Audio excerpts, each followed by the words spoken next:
श्री स्वामी समर्थ. धनत्रयोदशी म्हणजेच देवतांचे वैद्य धन्वंतरी देवता यांची जयंती. देव आणि राक्षस यांनी केलेल्या समुद्र मंथनातून धन्वंतरी याचा जन्म झाला. 4 हात असलेल्या भगवान धन्वंतरी यांच्या एका हातामध्ये अमृत कलश, दुसऱ्या हातामध्ये जळू, तिसऱ्या हातामध्ये शंख आणि चौथ्या हातामध्ये चक्र आहे. यंदा 18 ऑक्टोबर शनिवारी 2025 रोजी धनत्रयोदशी आहे.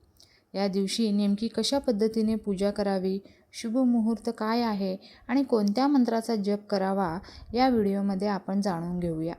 तत्पूर्वी या व्हिडिओला लाईक, शेअर आणि सबस्क्राईब करायला विसरू नका.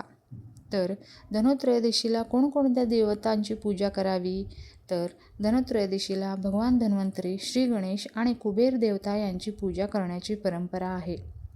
धनत्रयोदशीची तारीख 18 ऑक्टोबर 2025. धनत्रयोदशीचा शुभ मुहूर्त संध्याकाळी 5:27 वाजेनंतर पूजा करावी. धनत्रयोदशी सोने, चांदी, भांडी खरेदी करण्याचे विशेष महत्त्व आहे. नवीन भांड्यामध्ये धणे भरून त्याचे पूजन केले जाते आणि दुसऱ्या दिवसापासून ते वापरण्याची प्रथा आहे. धनत्रयोदशी दिवशी पिठामध्ये हळद मिक्स करून दिवा तयार केला जातो आणि हा दिवा घराबाहेर प्रज्वलित करावा. दिव्याचे टोक दक्षिण दिशेला ठेवण्यास सांगितले जाते. असे केल्यास यमाची कृपा होते असे मानले जाते. कोणत्या मंत्राचा जप करावा? तर धनत्रयोदशीला कुबेर देवता आणि लक्ष्मी मातेची कृपा मिळवण्यासाठी ओम धन्वंतरेय नमः या मंत्राचा जप करू शकता.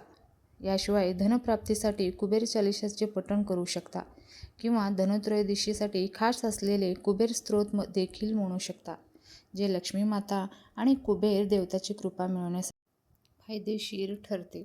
श्री स्वामी समर्थ. जय जय स्वामी समर्थ.